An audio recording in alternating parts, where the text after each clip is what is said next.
ഈ സമരരീതി ശരിയോ എന്ന ഒരു ചർച്ച പൊതുസമൂഹത്തിന് മുന്നിലേക്ക് ഉയർത്തിക്കൊണ്ടുവരാൻ ഇത് ഇടവെച്ചിട്ടുണ്ട് എന്ന കാര്യത്തിൽ തർക്കമില്ല. നമുക്ക് ചില ചോദ്യങ്ങൾ നമുക്ക് മുന്നിലേക്ക് കൊണ്ടുവരാം. അതായത്, രാജ്യം മുഴുവൻ നിശ്ചലമാക്കിക്കൊണ്ടുള്ള പണിമുടക്കുന്ന ആശയം പഴഞ്ചനാണോ? അത് പഴഞ്ചനാണ് എന്ന് വാദിക്കുന്നത് ഈ മുഖ്യധാര രാഷ്ട്രീയ നേതാക്കളാണ്. അതായത് ഈ വി.ഡി. സതീശൻ അടക്കമുള്ളവരാണ്. അദ്ദേഹത്തിൻ്റെ വാക്കുകളിൽ അത് പറയുകയും ചെയ്യുന്നുണ്ട്. കാരണം പഴയ കാലഹരണപ്പെട്ട രീതികൾ ഇപ്പോഴും വേണോ എന്ന ചോദ്യം ഉന്നയിക്കുകയാണ്. അപ്പോൾ രാജ്യം മുഴുവൻ നിശ്ചലമാക്കിക്കൊണ്ടുള്ള ഈ പണിമുടക്കുന്ന ആശയം പഴഞ്ചനാണോ എന്ന ചർച്ചയ്ക്ക് ഒരു പ്രസക്തിയുണ്ടോ എന്ന ചോദ്യമാണ് മുന്നോട്ട് വെക്കുന്നത്. ഒരു പക്ഷേ പുതിയ കാലത്തിൽ വലിയ ചർച്ച ചെയ്യപ്പെടേണ്ട ഒരു കാര്യമാണ്. പണിമുടക്ക് എന്നത് പറയുന്നത് പണിമുടക്കലാണ്, പക്ഷേ അത് ജനജീവിതം സ്തംഭിക്കലാണോ? അത് സ്വാഭാവികമായും ഹർത്താൽ പ്രതീതിയാണല്ലോ കേരളത്തിൽ ഉണ്ടായത്. നമുക്ക് കണ്ടതാണ്. ഇന്ന് നമ്മൾ ആരും പുറത്തിറങ്ങിയില്ല, എല്ലാവരും വീടുകൾക്കുള്ളിലായിരുന്നു. എല്ലാവരും തങ്ങളുടെ തൊഴിൽ ദിവനങ്ങളൊക്കെ മാറ്റിവെച്ച് വീടുകൾക്കുള്ളിരിക്കുകയായിരുന്നു. മറ്റാവശ്യങ്ങളൊന്നും സാധ്യമായില്ല. കാരണം ബാക്കിയെല്ലാം വീട്ടിൽ നിന്ന് കാര്യങ്ങൾ ചെയ്യേണ്ടി വരുന്ന ഒരു അവസ്ഥയായിരുന്നു ഇന്നത്തെ ദിവസം ഉണ്ടായത്.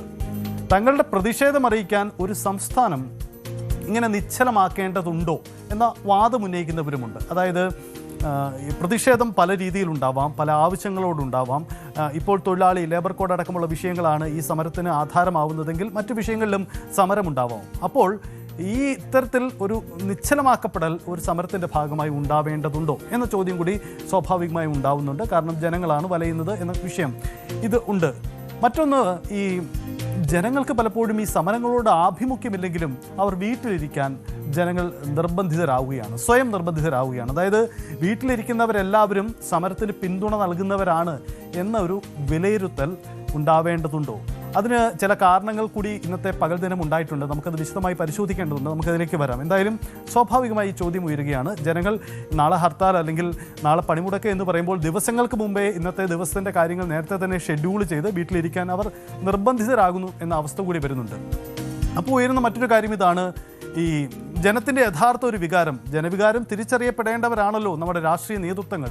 അവർ വേണ്ടത്ര തിരിച്ചറിവില്ലാതെയാണോ ഇത്തരം സമരപ്രഖ്യാപനങ്ങൾ നടത്തിയത്? അതായത് സമരങ്ങൾ എപ്പോഴും ആവശ്യമാണ്, ഒരിക്കലും അതല്ലാതെ തെറ്റിദ്ധരിക്കപ്പെടില്ല. സമരം എപ്പോഴും നമുക്ക് ആവശ്യമാണ്.